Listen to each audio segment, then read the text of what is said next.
Now by Union Commerce Minister, Mr. Piyush Goyal. So first and foremost, as far as the trade numbers that have come out today are concerned, the numbers have risen drastically. How do you look at this? What really has been the driving factor for this year-on-year increase?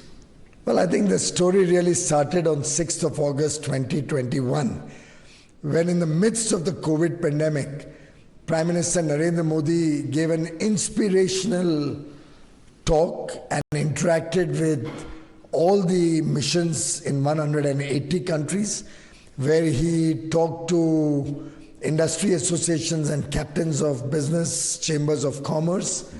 He also interacted with all the export promotion councils and motivated the entire business world, assured them of full support of the government of India, gave new ideas about capturing markets, newer products, developing districts as export hub.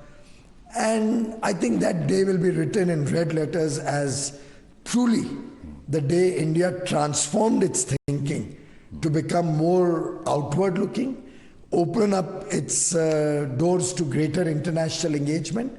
And there's been no looking back since then. We had $500 billion of exports of goods and services in the year 2021. We have closed with $770 billion in a short span of 2 years. 54% growth is probably unprecedented anywhere in the world. Right. But along with exports, our imports have also increased. How do you see this impacting? We welcome that. A lot of our exports are related to some of the inputs that go through imports. Also, the increasing imports are reflective of growing economic activity in India. And because of that, we've ensured there were no shortages through the COVID period and through the conflict in Ukraine, due to which the world is going through stress.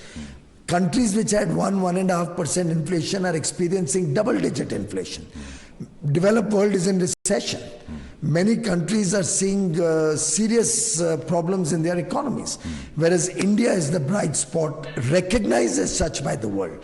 Our inflation, which typically 10 years ago, and in a recent interview, the former finance minister acknowledged, it's another matter, he blamed somebody else for it within their government, but he acknowledged that there was double-digit inflation during UPA.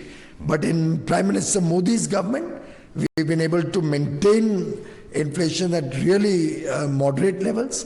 You just saw the recent number of 5.6% consumer price index inflation. You've seen that our foreign exchange reserves are at $600 billion plus, which is more than sufficient to finance our current account deficit for many, many years. Right. And clearly shows the resurgence of a very vibrant India with a strong foundation built through very, very innovative ideas and a strong control on the economy over the last 9 years. Right. So, but with the International Energy Agency expressing fears that there may be a rise in crude by the end of the year, do you see this as also potentially impacting our economy, inflation in particular that you just spoke about? Well, clearly petroleum prices were high even last year. But Prime Minister Modi, through the deft management of petroleum prices to the consumers, you are aware that for several months, we did not allow the prices to go up at all. The central government on more than one occasion has reduced taxes to be able to keep the prices of petroleum products in check.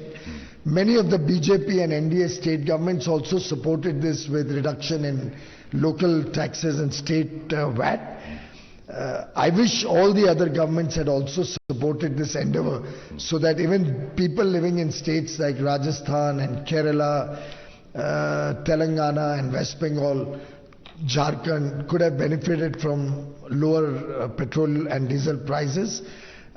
It's never too late, and I do hope all the states in the country will also support Prime Minister Modi's initiative to keep petroleum prices low for the consumer. Right. So a recent report by Bloomberg has said that the Indian economy is the least likely to go into a recession. It said that UK is the most likely, coming in the wake of recent sort of revision by organizations such as IMF. How do you see this particular report?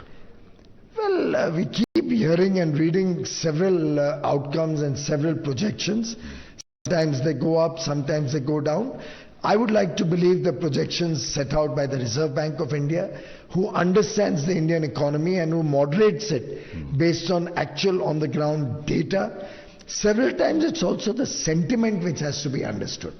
And I think the Reserve Bank, our chief economic advisor, all of them, the Prime Minister's Economic Advisory Council, all have their eyes and ears to the ground and are coming up with credible projections for the Indian economy. Right. So the Tamil Nadu Finance Minister, Mr. P. Tyagarajan, has said that even though Tamil Nadu is performing very well as per the current data, he has raised questions about the veracity of the data. He said that it's questionable. How would you look at this particular statement coming in from the Tamil Nadu Finance? Well, we are very confident about the data because the numbers speak for themselves. There is no way anybody can tamper with the numbers. They come out of a system. Most of them are financial data. I mean, exports being 770 billion is not a number that I can determine or anybody else can determine. I think it's regrettable that a senior person in government has such a view. If he is worried about his own state's data, he can express concerns about his state performance and their data, because ultimately we depend a lot on the states and the data collected at the state level. But I can assure you at the federal, at the central level, data is robust, data is sanitized very carefully, data is collected from multifarious sources, and data is evidence-based and absolutely accurate. Right. So at a time when you are at functions like this across the world, talking about the G20 movement for India, India also over the year has a large number of functions and engagements with the rest of the countries. At a time like this, Pakistan has taken objection to G20 events in Kashmir. What would you say to this kind of concerns coming in from Pakistan? Because this is clearly a matter for India to decide on within its own sovereign territory. Absolutely, and it's irrelevant and we don't even take cognizance of it. Kashmir, including Pak-occupied Kashmir, is an integral part of India. It's a part of India's sovereignty and integrity. And Pakistan, or for that matter, no other country can determine what we do and where we do our engagements of the G20. And the meetings in Srinagar will continue as scheduled. We are very, very proud of India's unity and integrity, and the nation in one voice stands for the country. So last question, we've seen the IT action on BBC. Now there's been some ED action as well. The BBC has issued a statement saying they will cooperate with whatever the Indian laws and requirements are. How do you see this? Because many are raising questions I'm even not at that time. aware of the details. I've been busy in meetings all through the last 4 days, as you are aware. So I will let the requisite authorities in India respond to this.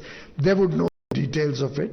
It's an administrative action for which the government has no role to play. Thank you so much for speaking to Times Now. So that is Union Minister Piyush Goyal talking about his tour of Italy, France, and the engagement with the governments on all these levels. Madhavdas G reporting in Rome for Times Now.